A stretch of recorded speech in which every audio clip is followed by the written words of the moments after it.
Pemirsa, kata buzzer belakangan ini marak dibicarakan di ruang pemberitaan media arus utama, juga media sosial.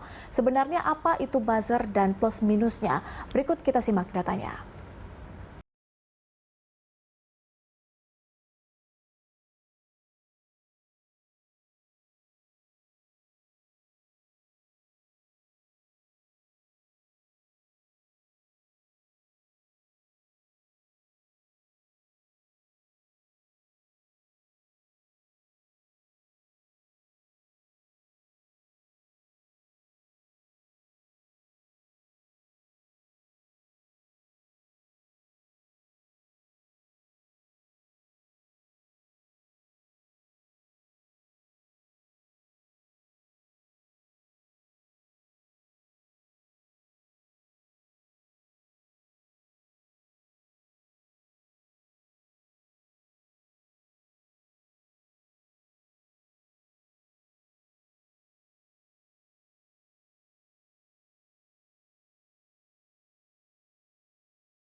Kita lanjutkan dialog, kita masih terhubung melalui sambungan Zoom dengan juru bicara Presiden Jokowi, Fajrul Rahman, dan juga pengamat komunikasi politik, Henry Satrio. Sebelum saya ke Pak Fajrul, saya ke Pak Henry terlebih dahulu untuk mengkonfirmasi, sekaligus juga mengafirmasi pernyataan Anda, Pak Henry, tadi di segmen 1. Mungkin Anda sempat menyebutkan bahwa sebetulnya pemerintah ini membutuhkan yang namanya buzzer, kalau kita lihat dari definisi dan juga plus minusnya. Tapi tergantung juga dengan kondisi dan juga ini yang perlu benar-benar diperhatikan. Benar seperti itu, Pak Henry? Iya, menurut saya kalau memang strategi komunikasinya tepat dan kemudian pengaturannya jelas, penggunaan buzzer ini pasti bisa positif gitu. Misalnya pemerintah ingin mengupdate keberhasilan vaksin periode atau fase kedua ya. Nah itu kan juga bisa menggunakan buzzer atau ingin mengkomunikasikan tentang hal-hal yang ada kaitannya dengan APBN 2021 gitu misalnya. Nah itu juga boleh menggunakan buzzer. Makanya tadi saya katakan kan buzzer ini kan dari kata buzz ya, mendengung. Jadi mereka memang dibayar untuk mendengungkan sesuatu gitu. Dan buzzer ini gampang banget diidentifikasinya kok. Makanya nggak perlu pakai sistem-sistem canggih seperti yang dimiliki oleh Kominfo misalnya. Dilihat aja itu mudah karena buzzer itu mereka tidak pernah beropini sendiri. Apa yang mereka dengungkan itu selalu berdasarkan pesan yang diinginkan oleh yang meminta mereka berdengung gitu. Jadi artinya Mbak Patricia, kalau kita lihat ada akun 10, 100, bahkan mungkin 1000 akun yang membahas hal yang sama, pasti itu pesannya cuma satu, nggak akan beda. Biasanya juga copy paste isinya itu aja gitu. Dan kalau sudah sama gitu ya dapat dipastikan mereka buzzer. Pertanyaannya boleh atau tidak boleh. Hanya memang untuk hal-hal yang positif gitu diatur gitu. Dan apakah kemudian pemerintah menggunakan itu? Tadi Bang Fajrul sudah bilang bahwa ada beberapa kementerian memang yang mengundang itu. Salah nggak ya? Nggak salah selama itu tadi sebetulnya gini loh. Yang memberatkan dari buzzer itu adalah bukan pesannya, tapi adalah bagaimana mereka menghargai pesan dan si pembawa pesan. Jadi kalau kemudian yang nyewa buzzer kemudian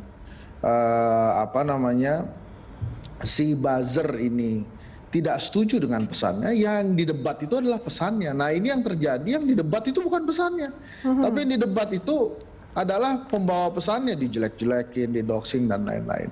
Jadi Ya kan tadi Bang Fajrul udah bilang kalau pemerintah nggak punya buzzer, ya udah itu clear nggak punya buzzer.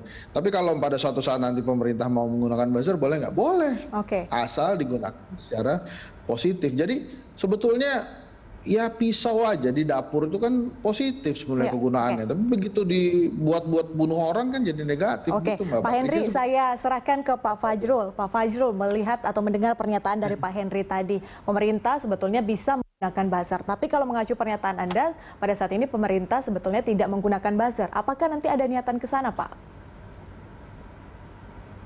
Sekali lagi, kita mesti memisahkan apa itu influencer, apa itu buzzer. Jangan dicampur aduk dulu nih.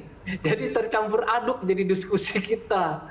Ketika Anda menyebut key opinion leaders, Anda sebenarnya masuk untuk menyatakan Influencer. tentang influencer. Itu gitu. ada di teori two-step flows information yang punyanya Lazarsfeld. Itu biasa, itu setiap tempat sebelum ada dunia digital, selalu ada tokoh masyarakat yang disebut sebagai influencer atau key opinion leader. Ya, dalam dunia digital disebutnya SMIs, social media influencer. Sebenarnya sama dengan key opinion leader. Nah, itu mereka itu menyampaikan informasi kepada para followernya. Jadi misalnya ini saya menemukan yang baru nih ada satu media menyebut ada orang bernama, saya sebut aja lah HH. Dia adalah travel influencer yang berkolaborasi dengan 70 hotel di Bali terdampak pandemi COVID. Untuk apa? Mengangkat sektor pariwisata, tempat hiburan, dan hotel terdampak pandemi itu. Dia influencer. Nah, saya pernah di Bali bertemu dengan Anang Asanti dan keluarganya di satu hotel. Apa yang dia lakukan? Oh, rupanya sebagai influencer dia disewa oleh hotel tersebut untuk memperkenalkan tentang hotel tersebut, apa saja fasilitasnya. Saya lihat kemudian mereka berfoto-foto dan itu disebarkan melalui media sosialnya. Dia influencer, itu mahal tuh kelihatannya. Kemudian kalau Anda lihat Garuda yang swasta, itu memakai Raffi dan Nagita. Bahkan memuat tulisan Rans gitu di dalam pesawat itu. Kalau di dalam dunia media namanya media buying itu. Jadi orang membeli misalnya karena yang konvensional itu sekarang susah menjangkau, apalagi yang namanya generasi Y, milenial, generasi Z yang 100% adalah pelaku di media sosial. Sejak dari bayi mereka sudah jadi pelaku dunia digital. Dan mereka seperti anak saya, mereka nggak peduli sama media cetak, sama majalah, sama televisi pun mereka nggak peduli, radio nggak peduli. Yang peduli itu apa? Media sosial, podcast, YouTube. Nah, nggak ada jalan lain. Ya kamu harus media buying kepada influencer di sana. Raffi itu 23 juta yang dia miliki followernya. Ya media buying ke sana. Nah, saya juga ingin klarifikasi. Misalnya tadi yang dilakukan oleh Pak Rekraf Kementerian, dia bukan buzzer, influencer. Dan itu dilakukan secara legal karena orang bisa melamar. Sebagai apa? Umumnya yang melamar seperti yang saya sebut tadi yang ada di berita ini, yaitu dia travel influencer. Tugasnya apa? Branding dan awareness. Jadi kalau tidak mampu influencer itu membuat branding dan awareness, ya nggak bisa.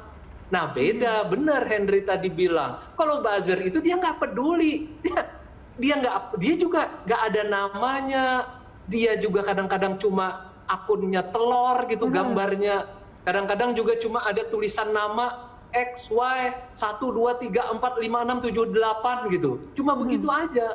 Jadi itu kalau saya yang menyerang saya 24 jam setiap hari, itu saya blok aja, selesai. Tetapi saya kan tidak pernah memblok yang namanya Fadli John, Fahri Hamzah, yang tiap hari itu kerjanya mengkritik pemerintah, ya nggak apa-apa. Nah, saya ingin menjawab kesempatan ini tentang Pak JK. Pak JK bertanya, bagaimana caranya mengkritik supaya tidak ditangkap? Saya bilang gampang. Yaitu pertama, pelajari saksama Undang-Undang 45 pasal 28E. Setiap orang berhak atas mengeluarkan pendapat. Kemudian hak dan kebebasan itu dibatasi dengan adanya pertimbangan moral, agama, keamanan, ketertiban umum. Nah, kalau yang agama tadi sudah dikeluarkan fatwa oleh MUI. Kenapa nggak boleh? Bisa kayak gitu. Influencer pun bisa ditangkap apabila dia melanggar undang-undang ini. Apalagi kalau melanggar undang-undang ITE. Undang-undang ITE ya, undang-undang nomor 19 tahun 2016. Anda misalnya memfitnah, mencemar nama baik, kemudian apalagi itu menyebarkan kabar bohong. Kan ada tuh influencer yang di YouTube yang kemudian terbirit-birit harus meminta maaf. Pernah dengar kan seorang musisi karena menyebarkan satu informasi yang keliru, dia influencer tuh. Tapi akhirnya karena dia harus minta maaf, lalu kemudian malah dilaporkan orang ke polisi, dan sekarang namanya malah hilang, jadi turun. Nah, sekali lagi, bedakan buzzer dengan influencer. Pemerintah tidak punya buzzer, tapi pemerintah misalnya menggunakan influencer seperti Raffi Ahmad untuk vaksinasi, dan itu gratis. Misalnya seperti itu. Nah, yang paling penting sekarang, benar Henry tadi mengatakan, saya pernah mengusulkan di acara seminar perhimpunan PR Indonesia, mestinya ada kode etik terhadap influencer supaya mereka terlindungi dan juga mereka ada haknya, ada kewajibannya. Jangan sampai influencer ini disamaratakan dengan para buzzer yang nggak jelas itu. Oke, Pak Fajrul, kemudian pertanyaan selanjutnya seperti ini, Pak Fajrul. Apa kemudian yang dilakukan oleh pemerintah untuk meminimalisir adanya buzzer dengan tujuan yang bisa kita katakan kurang baik atau bahkan tidak baik begitu yang beredar di kalangan masyarakat? Tapi Pak Fajrul ditahan dulu, kita akan lanjutkan di segmen berikutnya. Pemirsa, kami akan kembali usai jeda, tetaplah bersama kami.